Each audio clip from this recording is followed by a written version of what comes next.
Oi, pessoal, tudo bem? Quer ter uma aula prática de como é que você compra um fundo imobiliário? Quer tirar todas as suas dúvidas? Quer fazer direto na tela do computador ali? Como é que você faz? Fica comigo até o final desse vídeo que hoje você vai aprender a negociar um fundo imobiliário. Roda a vinheta, produção.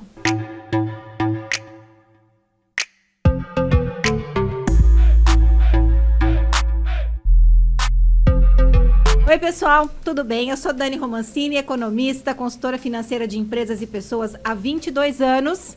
E esse aqui é o nosso canal para a gente poder falar de dinheiro de um jeito simples e descomplicado. Hoje eu tô com uma pessoa muito especial aqui, meu amigo Renan Falco. Renan, ele é formado em processamento de dados, administração, pós-graduado em mercado financeiro e ainda é especialista em mercado de capitais. É isso mesmo, Renan? Muito obrigado você pelo convite. É uma honra estar aqui com você hoje. Legal. E vamos falar de um tema bem importante, que é o fundo imobiliário, né?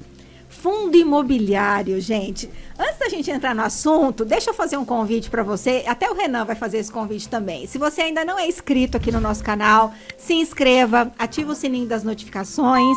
Segundas e quintas a gente sobe vídeo novo aqui no canal. Já deixa o seu like aqui nesse vídeo, porque a gente, gosta de preparar conteúdo e a gente gosta de saber que tá fazendo sentido para você, né, Renan? Não cai o dedinho, viu? Curte lá, pessoal. É isso aí. Renan, nós vamos falar sobre fundo imobiliário. Que é esse negócio de fundo imobiliário? Conta pra gente. Dani, sabia que a gente consegue acessar o setor imobiliário sem pagar ITBI, sem lidar com inquilino, sem registro de cartório? Ah, é? Através de fundo imobiliário. A gente consegue acessar esse fundo imobiliário e deixar numa mão de um especialista, de um gestor profissional que vai fazer tudo isso pra gente. Então, facilitar a nossa vida. Então, a gente consegue comprar imóveis, né? Eu sou dona de imóveis a partir do momento que eu compro um fundo imobiliário, é isso? Exatamente. Você vira cotista. Cotista. Olha isso que aí. Legal, gente. É isso Muita aí. gente escuta falar e não sabe exatamente o que é, né? Eu tô investindo em fundo imobiliário. No fundo, nem sabe o que é, né? Então, é bacana a gente trazer isso, essa questão dessa linguagem mais simples. Então, quando a gente compra um fundo imobiliário, eu estou me tornando sócio, dono. Você se torna cotista daquele imóvel que aquele determinado fundo tem. Entendi. Né? O que é um fundo imobiliário, para a Isso. gente explanar, né, Dani? Nada mais é do que como se fosse um condomínio de investidores que aplicam recursos, né? E de forma tradicional, o gestor vai comprar ou construir imóveis e com essa operação ele vai distribuir os resultados, os lucros, de forma proporcional à quantidade de cotas que você possui dentro daquele determinado fundo. Entendi. Então, eu sou dona de uma cota daquele condomínio de imóveis. Uma ou várias cotas. Ou várias. Isso. Entendi. Existem tipos diferentes de fundos imobiliários? Como é que a gente entende ele ali? Como é que é? Sim, basicamente, Dani, são 3 fundos que nós temos.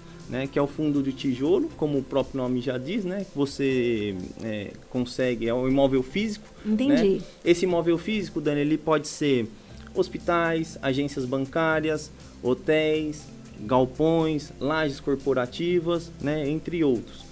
Nós temos também o fundo de papéis, né? Que basicamente são os fundos que aplicam em títulos de renda fixa voltado para o setor imobiliário, então seja uma letra hipotecária, seja uma letra de crédito imobiliária, um certificado de recebíveis imobiliários. Legal. E possivelmente, Dani, até ações voltadas para o setor imobiliário.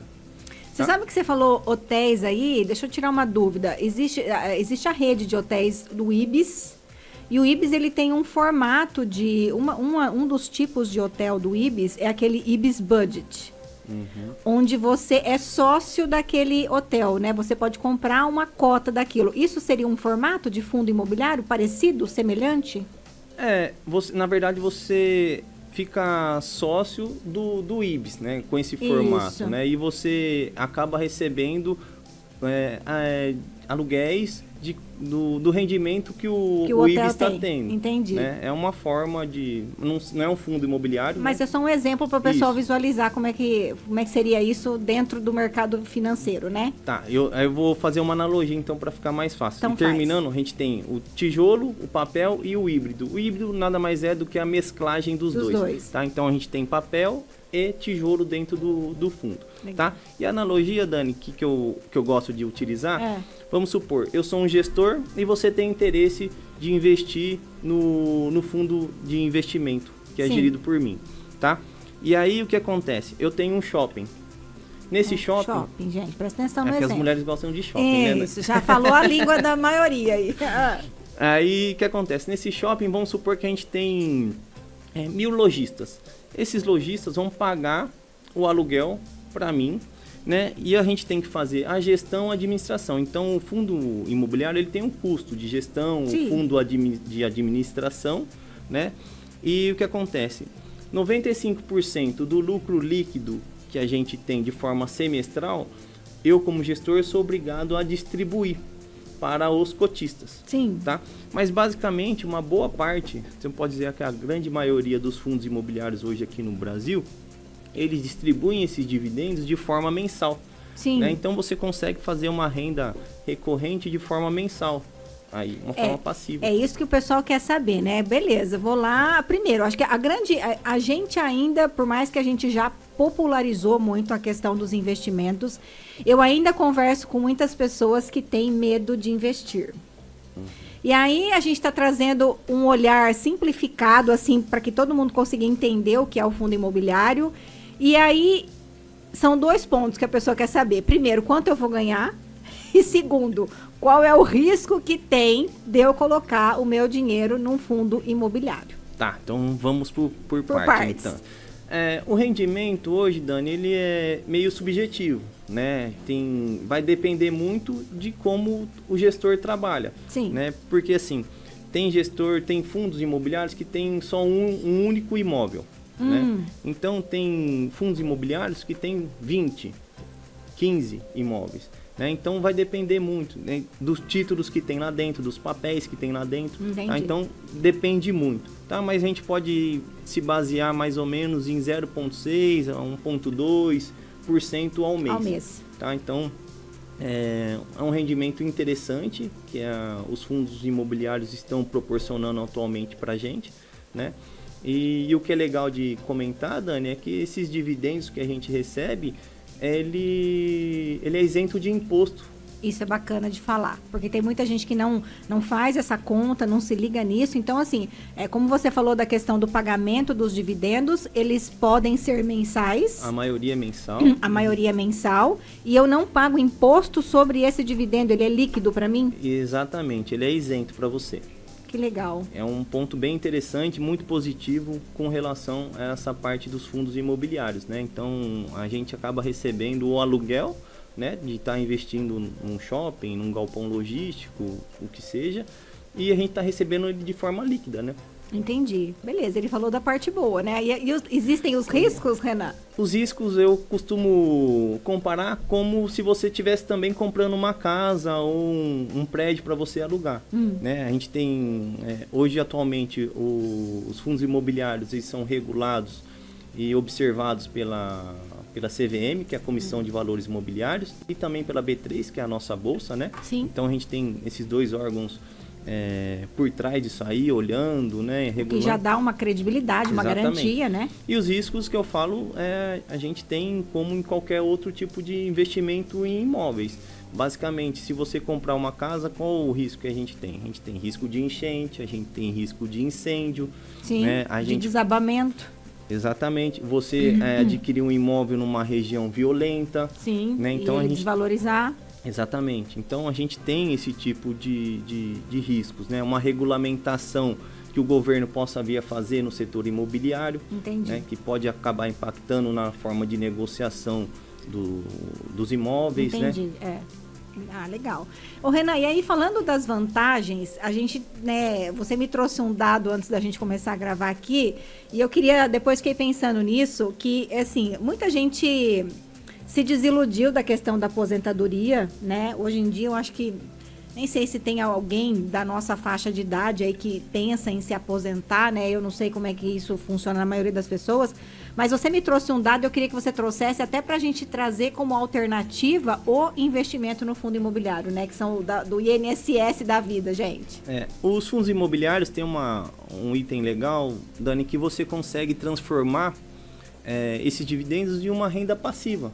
Né? Então você investe seu dinheiro, recebe os dividendos, né, de forma líquida, então você consegue ir trabalhando uma renda passiva, né, que você vai investir no seu dinheiro e captando todo mês ou no máximo semestralmente. Sim. Né? E para você ter uma ideia, hoje o INSS, apenas 1% da população que recebe o INSS é independente financeiramente. 1%. Exatamente. Então é um dado muito alarmante, né, que a gente, por assim dizer, 99% da população que recebe INSS precisa continuar trabalhando. Sim, isso é uma realidade, eu acho que bem comum, muita gente conhece. A pessoa aposenta, mas ela continua trabalhando, Continua né? trabalhando. Porque a renda não é suficiente. Recebe ajuda de parentes, né, ou amigos, ou precisa de caridade. Né? Então a gente precisa pensar numa forma de aposentadoria. E eu acredito que o fundo imobiliário ele deve estar na sua carteira de investimentos. Né? Então, você vê que assim, né? A gente fala aqui, quanto antes você começar, como a gente sempre fala do poder do juro composto na vida da pessoa, tanto pro ruim quanto pro bom, viu, gente? Porque se você tem uma dívida, o juro composto também te mata. Mas no fato de você tá investindo, e quanto antes você começa e quanto antes você desenvolve esse hábito de ser constante, né, nos investimentos. Olha, comecei hoje, mas o mês que vem também faço, o outro mês, e você começa a colher esses frutos desses dividendos, né? Eu acho que isso é muito legal, porque talvez a pessoa tenha uma renda ali e com aquela renda só, ela não vai conseguir crescer muito o patrimônio dela se ela não partir para essa questão do investimento, né? E pelos riscos que você falou, são riscos, entre aspas, pequenos para o mercado financeiro, né? São riscos que tudo que a gente vai fazer, Dani, na parte de investimento é o seu dinheiro. Então a gente precisa avaliar, ver quais são os riscos, saber o que você está comprando na sua carteira. Um exemplo que a gente pode estar dando aí é das próprias Americanas aí. Quem tinha ações das Americanas aí, como que está hoje? Né? Teve aí uma desvalorização aí de 75% praticamente, né? E olha que o problema a gente nem sabe direito qual é o tamanho do problema, né? Exatamente, é um assunto novo, né, que aconteceu recentemente, né, mas são riscos que a gente precisa avaliar sempre. Então, por isso que eu falo a necessidade de, se você não tem tempo para fazer essa avaliação, consultar um especialista para fazer esse tipo de avaliação para você. Perfeito. Eu tenho uma frase que eu gosto muito de dizer, que é a seguinte: o especialista, eu na parte de consultoria financeira, o Renan como assessor de investimento, o especialista ele economiza tempo e dinheiro. Exatamente. Porque senão você fica tentando sozinho, e eu até comentei com o Renan agora que eu tenho amigos que estão se aventurando no mundo dos investimentos sem o conhecimento e sem a assessoria, e estão perdendo dinheiro. Então, assim, o especialista, ele ajuda justamente porque ele já sabe o caminho das pedras, ele determina o perfil do investidor, né? Que tipo de risco você está disposto a correr ou não, e te orienta nisso. Então, é muito bacana a gente trazer essa pessoa, né? Essa função do especialista. E agora é a hora da prática?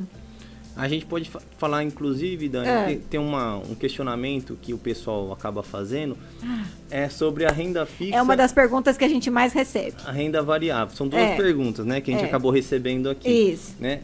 Confunde o fundo imobiliário com uma renda fixa. Por quê? Como tem o pagamento mensal de dividendos, a pessoa acaba atrelando como se ela fosse um título fixo, né, de renda fixa. E, na verdade, o fundo imobiliário é uma renda variável. Por que é uma renda variável? Não existe uma garantia do pagamento constante de dividendos. Tá? Então, isso, por exemplo, nós temos 3 prédios, esses prédios, por um motivo, desalugam. A gente vai impactar no recebimento de dividendos. Entendi. Tá? Então, e outro motivo é porque as cotas elas são negociadas na Bolsa de Valores e elas sofrem oscilações, tanto para cima quanto para baixo. Tá? Então, ela é considerada uma renda variável. Entendi. E a segunda, isso é importante de saber. E a segunda pergunta é, que fazem bastante, que você acabou recebendo. O que é melhor, comprar um fundo de investimento ou comprar uma casa? Essa eu fiquei chocada com essa pergunta. Bastante gente acaba questionando, é uma dúvida de muita gente, né? Ou eu imobilizo o meu dinheiro ou eu parto para essa parte de bolsa. Eu sempre falo, depende, né, Dani? Porque a pessoa ela precisa fazer a avaliação de onde ela se encontra, igual basicamente. Ela tem um dinheiro para investir numa casa, num prédio comercial, ela tem esse dinheiro? Aí ela tem que fazer esse tipo de questionamento, né? Ela tem que avaliar, ela tem a disponibilidade de ficar fazendo essa administração de imóveis, ir atrás de inquilino, a cartório, pagamento de TBI, recebimento de aluguel? Ela gosta, olha o trampo, que é isso. Ela gosta ela tem a capacidade, ela se sente confortável de fazer a avaliação da compra daquele determinado produto, daquele determinado imóvel? Então, são questionamentos que a pessoa precisa fazer para saber onde ela se identifica, né? Eu tenho receio desse ambiente de bolsa. Não tenho. Aí a minha liquidez, se eu precisar vender o meu imóvel na bolsa, a liquidez é maior. Você comprou as cotas de um determinado fundo imobiliário, você pode fazer a negociação, como a gente vai fazer daqui a pouquinho, né? E comprar e vender, né? Então, e uma casa e um prédio comercial? Né? Eu sempre falo que essa questão da casa própria, que é uma coisa que muita gente me pergunta sobre o aluguel, ou né, se eu alugo, se eu moro de aluguel ou se eu tenho a minha casa própria. E aí, assim, quando a gente está falando de sonho, é uma coisa. Se você tem o sonho de ter a sua casa própria, quem sou eu para falar para você que você não tem que ter, né? Exatamente. Mas quando a gente está falando de orientação financeira, de matemática, de recursos mesmo, de onde que é o melhor investimento para você, casa não é investimento. Né? A casa não é investimento. Então, assim, por mais que a gente possa estar, né, o fundo imobiliário se assemelha a isso, mas os meus riscos até eu acho que são menores. Né? Você tem uma gestão profissional por trás, né? Exatamente, então, uma gestão profissional. E como você falou, essa questão da liquidez, de eu me desfazer disso de uma maneira mais fácil, se você tem uma casa aí avaliada em 500 mil reais, você não vende uma coisa dessa do dia para a noite. É mais difícil. É mais difícil. Então, assim, você ingessa um capital muito grande quando você compra uma casa, sendo que se você investe 500 mil reais, que seja até no fundo imobiliário, então, assim, você tem um rendimento disso todo mês ou semestralmente do que você comprar uma casa. E aí você, com esse dividendo, você paga o seu aluguel e provavelmente ainda sobra dinheiro. Sim, exatamente. Se a gente fazer as contas, basicamente... se você comprar uma casa de 500 mil, aí você pode pôr 0,4, 0,5 de rentabilidade de aluguel, né, Dani? Então, vai dar R$2.000, R$2.300 reais. No máximo. 2.500. Aí você coloca num fundo imobiliário aí que paga 1% ao mês, né? São 5 mil reais. Então, são 5 mil reais. Então, você consegue... pagar um aluguel, ainda sobra um dinheiro aí para você. Fora que tem os riscos, tem, mas e a manutenção da casa, desvalorização da casa, né? Todas as outras coisas que podem acontecer com o fundo também, mas Sim. E também você tá diluído em mais gente ali também, né? Talvez você sente os impactos um pouco menores do que se a casa for sua mesmo, eu acho. Porque basicamente você precisa saber como você seleciona o fundo imobiliário, né? Você precisa avaliar o portfólio. Né? O que é o portfólio, Dani? É o que tem dentro do fundo, né? Quantos imóveis ele possui, quais os papéis que ele tem, para quem ele está alugando. Então você precisa avaliar a qualidade dos inquilinos. E essas informações as pessoas têm aonde, Renan? Você consegue em prospecto, você consegue em lâminas, toda a documentação você consegue, seja na Bolsa de Valores ou no fundo imobiliário. No próprio né? site, na internet, tudo tem lá. Nas lâminas essenciais. Tá?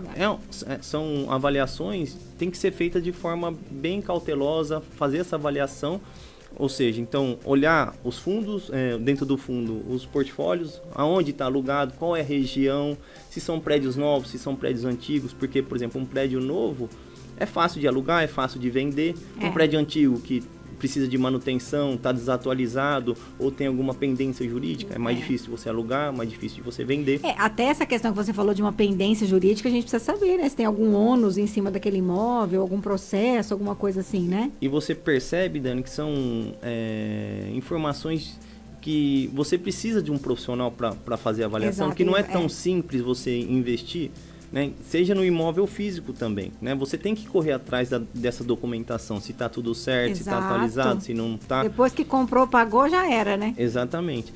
Aí outra coisa legal de avaliar dentro de um fundo imobiliário é a parte dos dividendos. Como que é o histórico de dividendos? Né? Em épocas de crise, como ele se comportou? Né? Como o preço da cota se comportou? Qual foi a oscilação? Em época de inflação, qual foi o comportamento dele? Na época que teve a inflação baixa, como que era? A taxa de juros alta, taxa de juros baixa, qual o impacto que teve no preço? Olha o tanto de variáveis que a gente tem que se atentar. Então, assim, mais do que nunca, imprescindível realmente para você fazer bons negócios e para você ter bons dividendos, você contar com a ajuda do especialista, né, gente? Porque não é simplesmente, Dani, que o fundo imobiliário, quando a gente compra via bolsa, são 4 letras, né, e o número 11 no final, que significa a parte de fundos, né? Então, não é simplesmente escolher a letrinha mais bonita. Mais ali bonita. Que você ou a que achou está na legal. moda, né? Exatamente. E você tem que fazer a avaliação. Né? Então, tem toda essa análise que é preciso fazer. Então, por isso que é importante, inclusive, você saber quem é o gestor que está por trás disso também. Né? Então, é importante... Porque é ele que toma as decisões, na verdade, sobre... Você simplesmente passa o dinheiro para ele e é o gestor que vai fazer a análise do inquilino, dos imóveis que vai adquirir, qual que vai vender. Então, é ele que vai tomar todas as decisões. E uma desvantagem também do fundo imobiliário é que você não consegue tomar decisões. Né? Na parte de compra, na parte de venda, você basicamente passa essas decisões para o gestor. Né? Então, por isso a necessidade de você avaliar com critérios a escolha do fundo e do gestor que está por trás. Bacana. Agora é a hora da prática. Agora vamos lá para o computador? Vamos lá mexer no computador do Renan. Tô doida para ver isso.